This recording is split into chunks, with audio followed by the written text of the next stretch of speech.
Alright, so I want to explain something about drawing and feeling the form and perspective and stuff.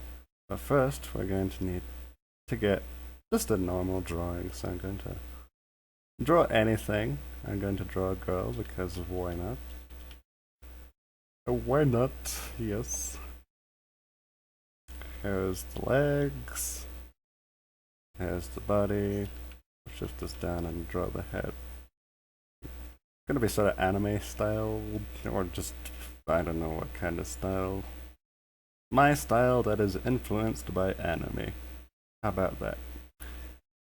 So, the next thing that we're going to be sort of going over is just the idea of where the horizon line is. Because if you know where the horizon is, then you can figure out everything else in terms of form, right? So if I decide the horizon line is going to be here, and by horizon line I mean where our eyes are looking if we look straight ahead. If I am looking, this is my eye, I'm looking at that, then this line here straight ahead would lead to the horizon, right? I think. I could be wrong, but that's generally what I mean by horizon. Now, if we were to draw a line, like for example, a line over the form, feeling the form, right? You draw the line over it, and if we draw through it, it would look like that, right? But if we were to draw a line like that on the horizon, it would just be a line because, well, that's how physics work. But if we were to like go up a little bit, then it would start to curve a little bit, yeah?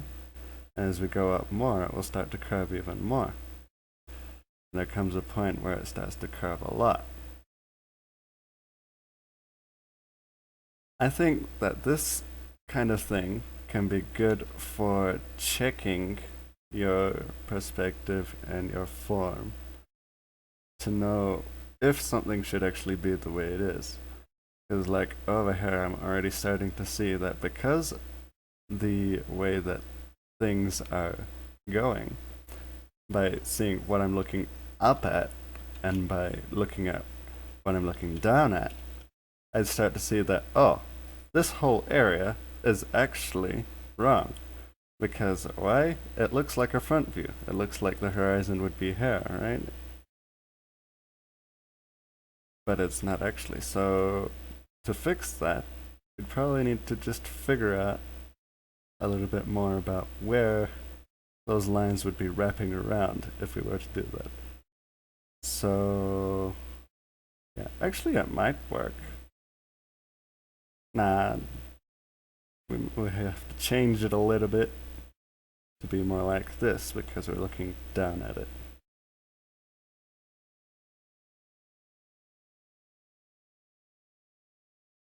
And that is an interesting concept that you can try using contour lines. Just, I don't know.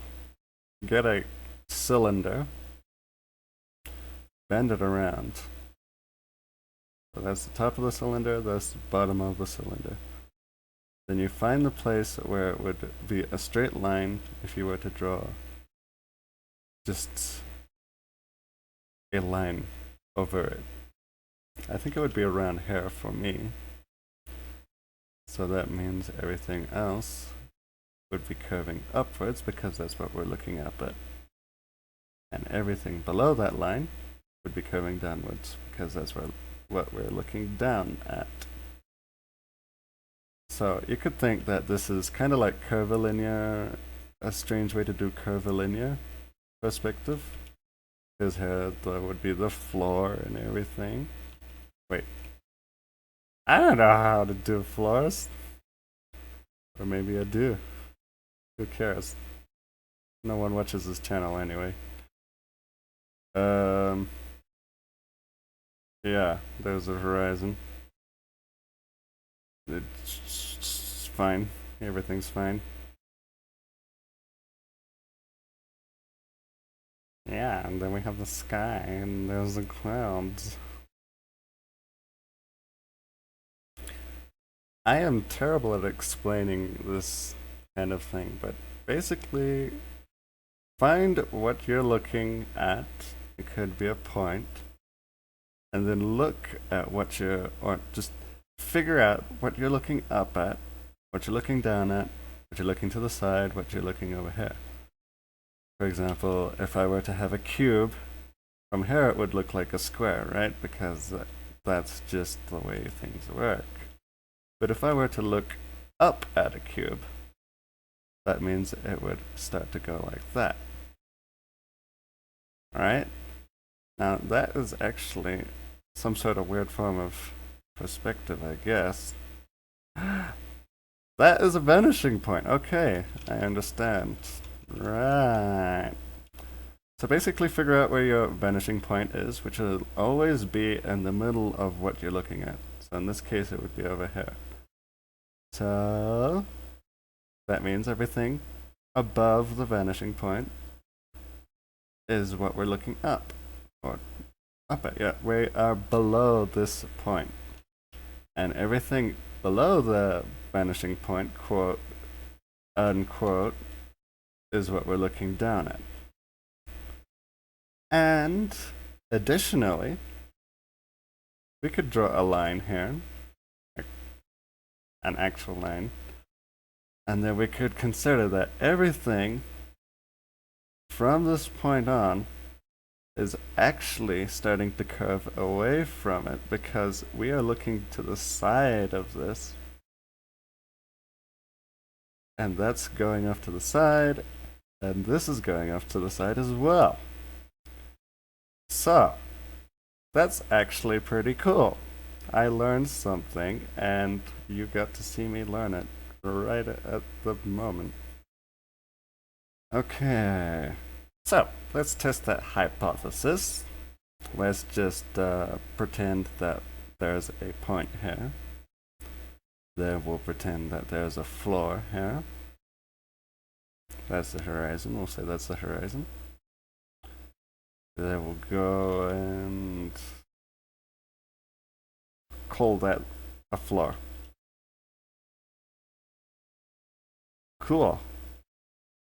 Now we're gonna try to, I don't know, the most obvious kind of looking thing that you could think of. A cube. Wow. So exciting. Now that's kind of what I don't really like about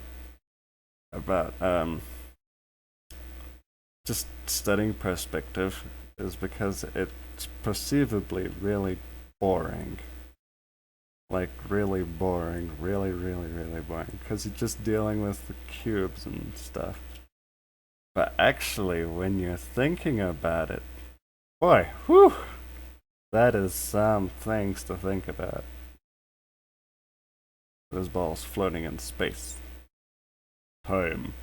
Final frontier. There you go. I hope you learned something, because I learned something. I learned that the vanishing point, everything going away from the vanishing point gets more distorted because that, I guess it's because field of view? Heck if I know. It's just, yeah. You figure out what you're looking up at, figure out what you're looking down at, to the side and to the left, and then distort the things appropriately. Ta-da! Okay, thanks for watching. Bye.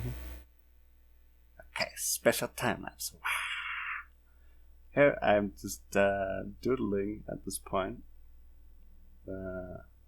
Yeah, have some legs and a guy holding a sword. You know, I really don't know what I'm doing in these cases. Oftentimes I'm just drawing lines and seeing what I can figure out. And lately I've been thinking that this doesn't actually help me improve much. But it's fun. And you sort of do learn stuff like you gain connections with your arm, and you can control things a bit better, and I guess you can figure a lot more out if you actually do stuff.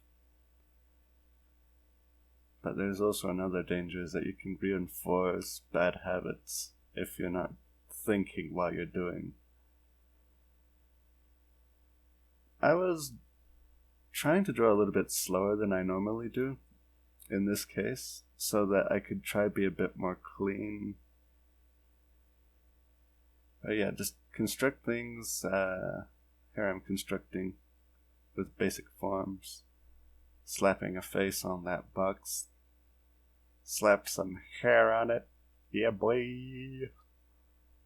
And get the boobulus maximus, as Ken Lafferty would say. And here you can see what I explained earlier about the what you're looking up at. You can see on her abdomen the way the lines are curving upwards slightly because we're looking up at her. Yeah. Look, it's a face. It's got ears now. And it's a guy. That's a funny thing about this sort of style, is that often you can slap the same face onto every single head, and the only thing that changes the actual character or whatever is the hair. I want to learn how to not do that, like to have dynamic and different faces. Okay, so there, you see? Right in the middle. There's a head. I ended up correcting it a bit later, because the face wouldn't really wrap around like that. See? Yeah. It's just the idea that things figure out what you're looking up at, what you're looking down at, and then you get a much better feel for form.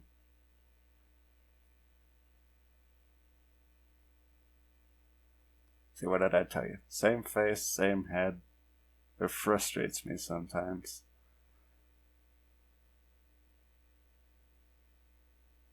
Now we add the hair. Oh wow, what do you know? It's a new character. Just kidding, it's the same character with a wig. If anyone knows how to fix this, I would like to know how to fix that.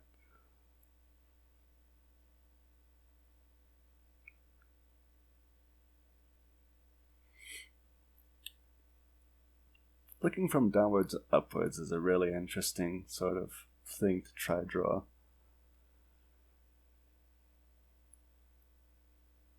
Okay, yeah, that's pretty much it.